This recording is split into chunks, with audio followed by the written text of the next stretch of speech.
My life's in you, my strength's in you, my hope's in you, in you. This is a presentation of the Durham Church of Christ in Durham, North Carolina. We are located at 5224 Wake Forest Highway. If you are ever in the Durham area, we hope that you will come by and visit us. This is my Father's world. That could be the theme, if you will, of the book of Habakkuk, as we've been looking at this in a series during our Sunday evening worship services.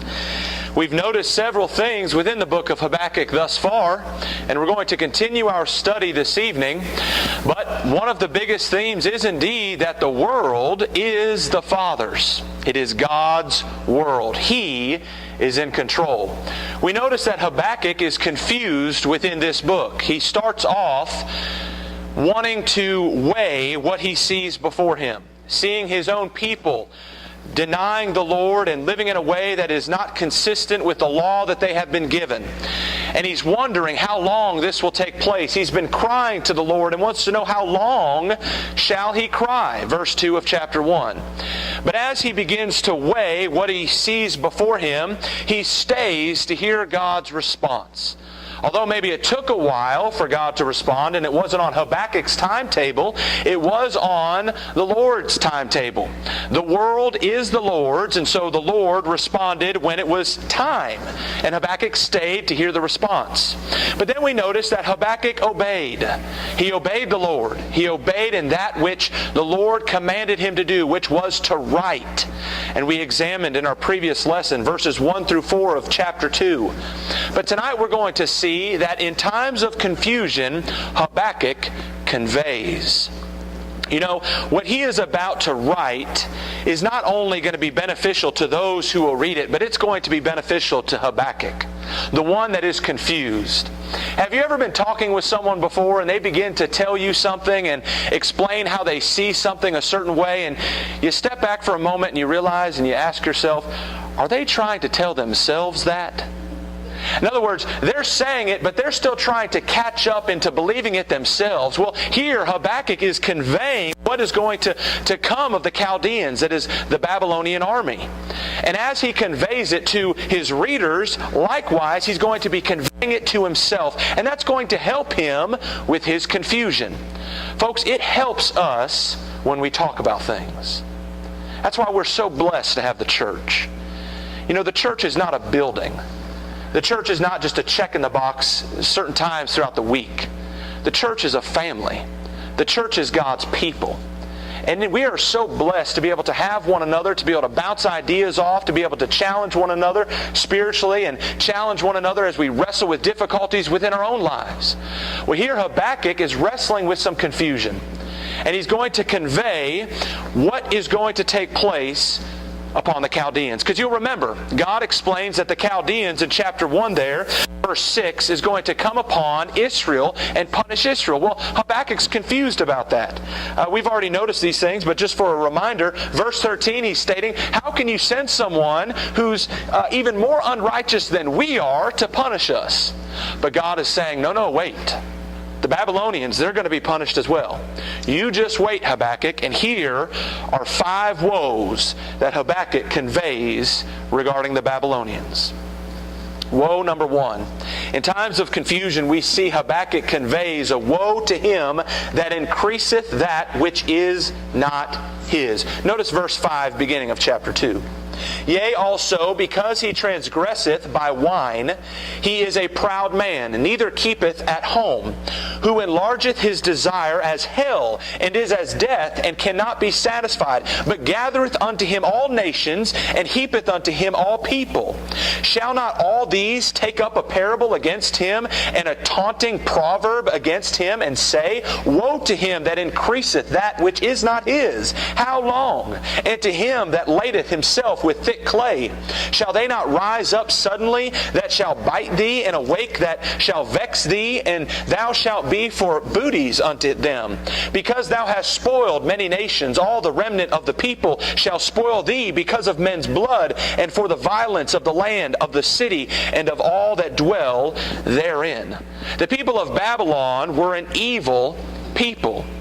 And here we're seeing there is a woe pronounced unto them because they were increasing that which is not theirs. And how long were they going to do that? And to him that ladeth himself with thick clay. There, verse 6.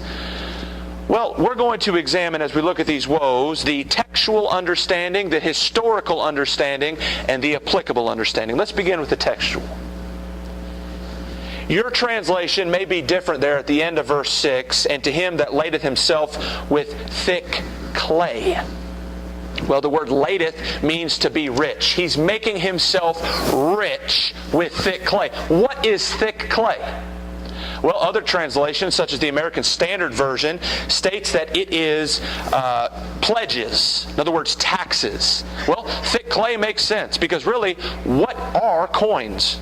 All in all, really, coins are nothing but really just thick clay. And so they were making themselves rich off thick clay, and they were increasing in that which was not theirs. Now, when a nation does this, when a nation continues to burden its people more and more, what generally, based upon history, let's get into the historical, takes place? A rebellion. Even throughout the Bible, we see, for example, when the kingdom was divided in 1 Kings chapter 12, when we see the divided kingdom coming about, we notice that the reason it came about was because of the burden that was going to be laid upon Israel. Rehoboam increased the burdens. Notice verse 11 of 1 Kings chapter 12. And now whereas my father did lade you with a heavy yoke, I will add to your yoke. My father hath chastised you with whips, but I will chastise you with scorpions. Rehoboam here wants to come on top even more and bring an even greater burden upon the people of Israel. But notice how they respond. Verse 16. So when all Israel saw that the king hearkened not unto them, the people answered the king, saying, What portion have we in David?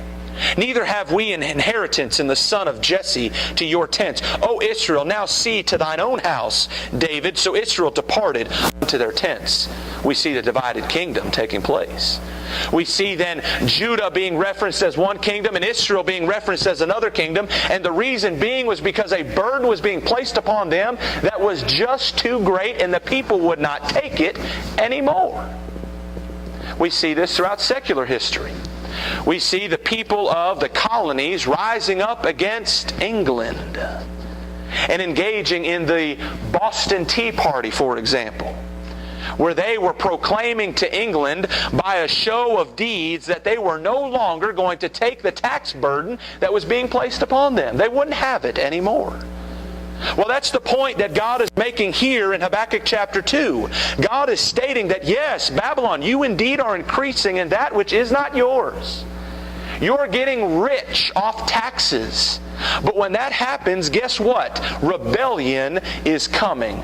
It would be the quest for power by Babylon that would ultimately result in their loss of power.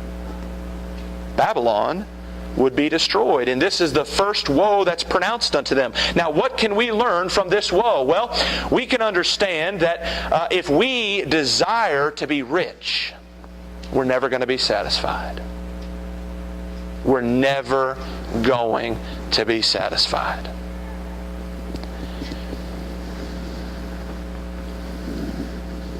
It is a great woe unto us as a people, because the temptation is so great. Because those around us, those that we work with, those with even our own families, are motivated and driven by riches. And in doing so, they are seeking that which they will never, ever gain. Verse 5 is interesting of Habakkuk 2 when we consider Proverbs 27 and verse 20. Hell and destruction are never full, so the eyes of man are never satisfied. Those that labor to be rich, the Proverbs writer says, cease from thine own wisdom. If you're laboring to be rich, you're being wise in your own sight, and you're never going to be satisfied. How much is enough? Well, there isn't. But how much is enough for us? Well, Paul tells us in 1 Timothy chapter 6 and verse 8, having food and raiment, let us be therewith content. The Babylonians were seeking to become rich. And they were seeking to be rich by feeding upon the wealth of others. And in doing so, they ultimately would be destroyed. Their seeking for power would cause them to lose their power. But we ought not to be seeking power. We ought not to be seeking riches. Rather, we ought to be seeking to serve. That's the greatest grade, the greatest office that we can hold within the church is that of a servant. Jesus states in Matthew 20 verse 27, and whosoever shall be chief among you, let him be your servant. If the Babylonians wanted to get it right, rather than seeking to become rich for their own gain, they could seek to take in what was necessary to then help and assist others and serve others. But they wanted to be wealthy on their own accord. In times of confusion, we see Habakkuk conveys a woe to him that increaseth that which is not his. But the second woe is found in verses 9 through 11. A woe to him that coveteth an evil covetousness to his house. Starting at verse 9 of Habakkuk 2. Woe to him that coveteth an evil covetousness to his house, that he may set his nest on high, that he may be delivered from the power of evil. Thou hast consulted shame to thy house by cutting off many people, and hast sinned against thy soul. For the stone shall cry out of the wall, and the beam out of the timber shall answer it. A woe is pronounced unto them because of their evil covetousness. Well, let's look at the textual understanding of this passage. What is evil covetousness? Well, they were seeking safety for themselves by destroying others. In other words, they were building up forts, they were coveting safety, and in order to do so, they had to go out and destroy the lives of other people. So they had an evil covetousness. Now, what does it mean there in verse 11? The stones cry out of the wall. Well, essentially, God is saying, your coveted material, your coveted forts, your coveted protection is going to witness against you on the day of judgment. They're going to speak out against you, and you're going to see, hopefully, where you were wrong and where you had erred from the Lord. The historical understanding that we can gain from this passage is the amazement of the forts that the Babylonians built. Their tall structures were something that they desired greatly. Their walls were 85 feet thick, 300 feet tall, 11 miles long. You could sit 3 chariots side by side on top of it. They had the idea, they had the mindset that because of their forts, they were invincible. Nobody could ever take them down. Well, here God is saying, well, because of what you did to gain all that and the reason why you wanted to gain all that, you're going to be destroyed.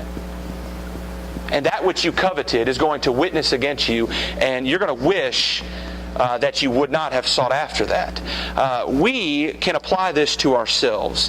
When we are seeking selfish gain by destroying others, it's not godly. As a matter of fact, if we're seeking gain in any way, and in order to get that we have to destroy others, it's just simply not godly. Take, for example, the lottery.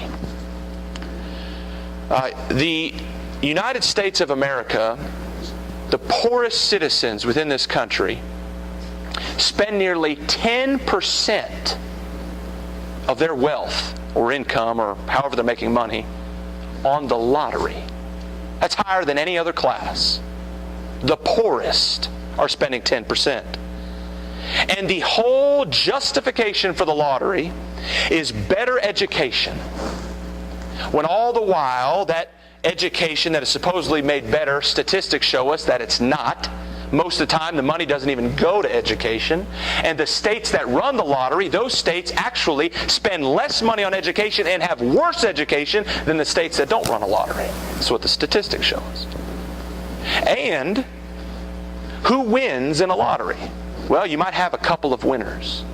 But by having a couple of winners, thousands of lives have fallen deeper into poverty and financial despair because of it. The lottery is an evil covetousness. It's the desire to take of someone else so that they are then hurt by it. They gain nothing. They gain no service. They gain no product. No skill is involved. Others are destroyed for the gain of just very few. It's an evil covetousness. Jesus states in Luke 12 and verse 15, beware of covetousness. If we covet dollars on the day of judgment, just like those stones are going to cry out, the dollars are going to be crying out at us. It's been stated before, just for illustration's sake, we better pay attention to the serial numbers on our dollars, because they're all going to come back to haunt us on the day of judgment. Well, the idea is the same idea that is being portrayed here in Habakkuk chapter 2 and verse 11. James writes in James 5 verse 3, your gold and silver is cankered, and the rust of them shall be a witness against you, and shall eat your flesh as if it were fire. If we are seeking gain based upon the destruction of others, it's an evil covetousness. And that's what Habakkuk is conveying to Babylon, a woe upon them. Habakkuk then moves on to convey a woe to him that buildeth a town with blood. Let's look at starting at verse 12. Woe to him that buildeth a town with blood, and establish a city by iniquity.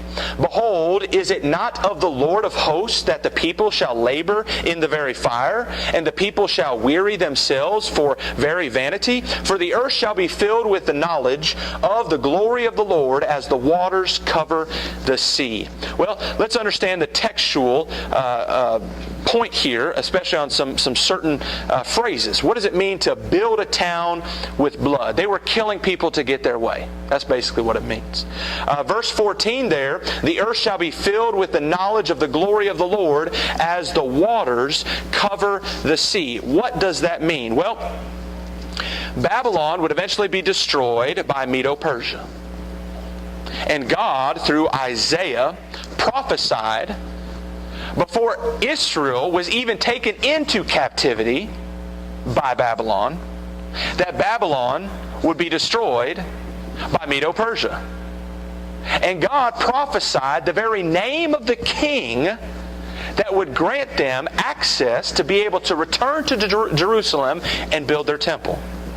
In Isaiah chapter 44, verse 28, Isaiah writes, that saith of Cyrus, he is my shepherd, and shall perform all my pleasure, even saying to Jerusalem, thou shalt be built, and to the temple thy foundation shall be laid. This was prophesied 200 years before Cyrus was even giving this proclamation.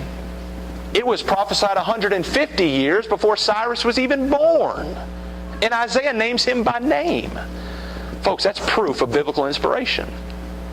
And indeed, we see this being carried out in Ezra chapter 1, verses 2 through 3. We see the decree of Cyrus, allowing the people of Israel to return, the people of God to return to Jerusalem to rebuild the temple. Now, the specifics in regards to the historical destruction that Babylon would bring upon the towns that they destroyed, the towns that they built with blood, is quite disturbing. They would kill the parents of infant offspring right in front of them. They would kill the offspring, the infant offspring, right in front of the parents, and then they would pluck the eyes out of the parents. It's so bad I almost don't even want to say it. But the Bible gives us an account of this in 2 Kings 25, 6 through 7. The Babylonians doing this very thing, so that the parents would have the last image in their mind, because their eyes were plucked out, of their infants being murdered. These were disgusting people. And so they were building these cities with this type of blood, by destroying people in this type of way. They were barbaric. Now, how can we apply this to us? Well, ultimately, God's going to take care of Babylon. They did some pretty despicable and disgusting things. Hence the reason why Habakkuk cannot believe that he's going to send the Babylonians to destroy them, because of how gross they are. But ultimately, God's going to take care of them. Now, we can apply this to us because we can realize that God is going to settle all injustice. And whatever God is going to do to settle that injustice is far greater than a couple angry individuals who want to take vengeance on an entire nation. That's the point. We need to remember when we struggle, and this is one of my favorite verses because sometimes you really want to take vengeance out on your own, but God is the one that deserves the right to take out vengeance. Romans chapter 12, verse 19, "Dearly beloved, avenge not yourselves, but rather give place unto wrath. For it is written, Vengeance is mine, I'll repay, saith the Lord." I quote that to myself often. That's one of my favorite memory verses. I rely upon it often. I have to remember that. I can't take the place of God and think that I'm going to take out vengeance because, number one, it's not going to compare to the type of revenge that the Lord's going to take out. And number two, it's removing God from the one that is to take out the vengeance. And I'm not God. And so the people of Israel would be comforted realizing that God was going to take care of them. And ultimately, God was going to be highly glorified because of this. Verse 14.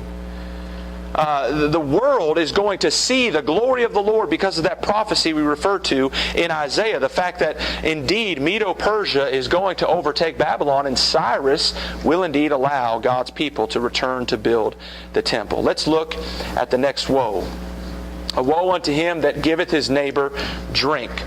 Starting there in verse 15. "Woe unto him that giveth his neighbor drink, that puttest thy bottle to him, and makest him drunken also, that thou mayest look on their nakedness. Thou art filled with shame for glory. Drink thou also, and let thy foreskin be uncovered. The cup of the Lord's right hand shall be turned unto thee, and shameful spewing shall be on thy glory. For the violence of Lebanon shall cover thee, and the spoil of beasts which made them afraid, because of men's blood, and for the violence of the land, of the city, and of all that dwell therein."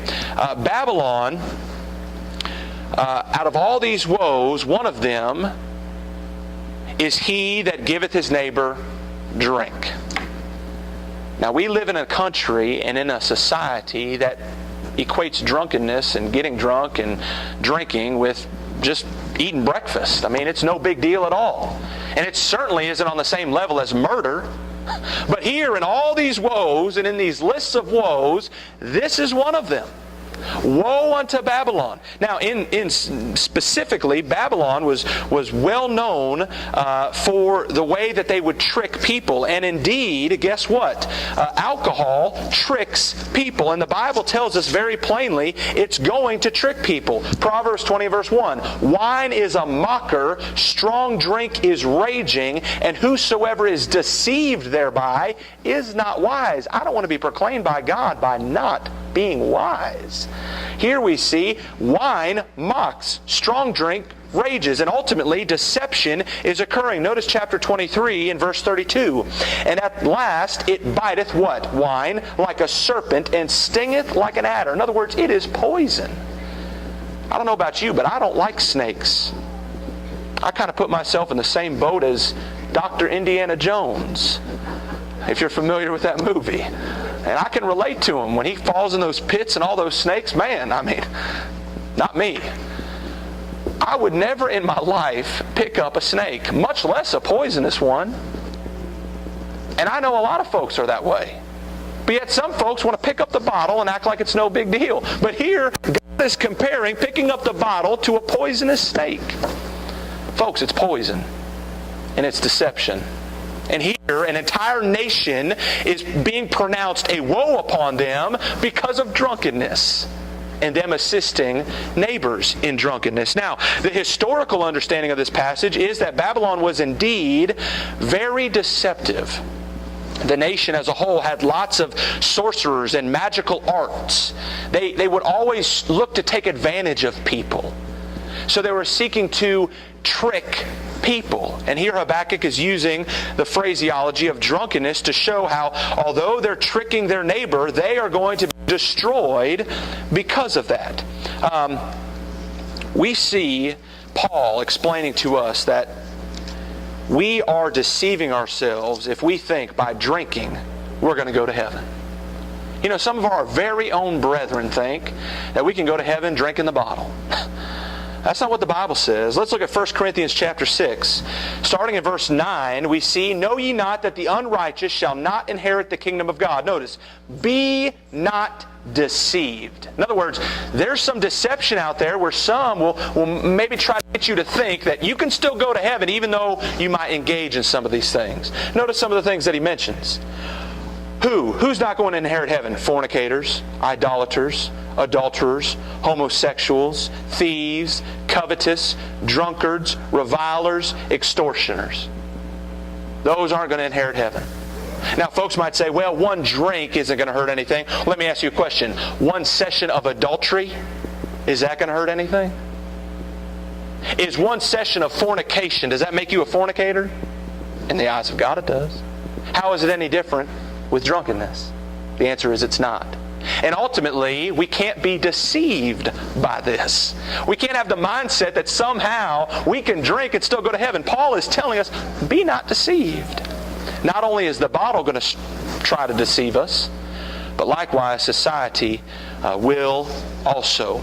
And so we see a woe unto him that giveth his neighbor drink. And it also lets us notice that in John chapter 2, when Jesus was at the feast, and Jesus turned water into wine, that wine could not have been alcoholic. How do we know that? Because Jesus did not sin, neither was there guile in his mouth, as Peter tells us. And so if Jesus would have been giving his neighbors drink, he would have been sinning against the law of God. And he didn't do that. So that's something to take away from this likewise. The fifth and final woe is a woe unto him that saith to the wood, awake. Let's read this, starting at verse 18 of Habakkuk chapter 2. What profiteth the graven image that the maker thereof hath graven it, the molten image and a teacher of lies, that the maker of his work trusteth therein to make dumb idols? Woe unto him that saith to the wood, awake, to the dumb stone, arise, it shall teach. Behold, it is laid over with gold and silver, and there is no breath at all in the midst of it. But the Lord is in his holy temple. Let all the earth keep silence before him. The last and final woe is because Babylon was an idolatrous nation. They would make these images, and they would say unto these images, after just making it, it is my God. And I think the greatest description of how foolish this is found in Isaiah chapter 44. Starting at verse 13, Isaiah explains the creation of an idol. The carpenter stretcheth out his rule. He marketh it out with a line. Verse 13 of Isaiah 44. He fitteth it with planes, and he marketh it out with the compass, and maketh it after the figure of a man, according to the beauty of a man, that it may remain in the house. He heweth him down cedars, and taketh the cypress and the oak, which he strengtheneth for himself among the trees of the forest. He planteth an ash, and the rain doth nourish it. Folks, that's not talking about a Christmas tree. Just a side note. It's not a Christmas tree. This is an idol. They're making an idol. Verse 15. Then shall it be for a man to burn, for he will take thereof and warm himself. Yea, he kindleth it, and baketh bread. Yea, he maketh a god, and worshipeth it. He maketh it a graven image, and he falleth down thereto. He burneth part thereof in the fire, with part thereof he eateth flesh. He roasteth roast, and is satisfied. Yea, he warmeth himself, and he saith, I am warm. He hath seen the fire, and the residue thereof he maketh a god, even his graven image. He falleth down unto it, and worshipeth it, and prayeth unto it, and saith, Deliver me, for thou art my God. They have not known nor understood, for he hath shut their eyes, that they cannot see, and their hearts, that it cannot understand. Isaiah is saying, how foolish. You're going out to the woods and cutting down a tree. You're using part of the wood to make your food. You're using part of the wood to burn. You're using part of the wood then to make a god. And you fall down to it and worship it, and it has no eyes, no ears, and no heart. And that's what Babylon was doing. Babylon was idolatrous. They were asking these idols to speak, but they were not going to speak. That's what's being discussed there in verse 19 of Habakkuk chapter 2. Arise, and it shall teach. They're fooled. And finally, the Lord ends there. The Lord is in his holy temple. Let all the earth keep silence before him. In other words, if you want to hear revelation, keep silence before the Lord and listen to Him, because you'll get it. Don't go to an idol. You're not going to find it there. But come to the Lord and you'll hear His will. I can tell you this much. These passages show us hard evidence that all the world was amenable to God's law. Because here God is pronouncing 5 woes unto a nation and a people that are not His. And the declaration of those woes and of their sin is based upon His law. And so the people of Babylon were being judged and being judged by the law of Moses because they were failing to abide in the law of God. This day, all the earth is amenable to the law of Christ. Jesus states in John chapter 12 and verse 48, He that rejecteth me and receiveth not my words hath one that judgeth him. The word which I have spoken, the same shall judge him in the last day. Doesn't matter if someone says, I want nothing to do with the law of Christ. I will not become a child of God. Jesus says, you'll still be judged by me. Are you right with Jesus this evening? Have you been baptized into Christ for the remission of your sins? Have you become a member of His church? If you haven't, do so tonight, for it's everlastingly too late. If you've already become a Christian, are you faithful to God, or do you need to repent and come home? If you do, please do so. As all together we stand and sing.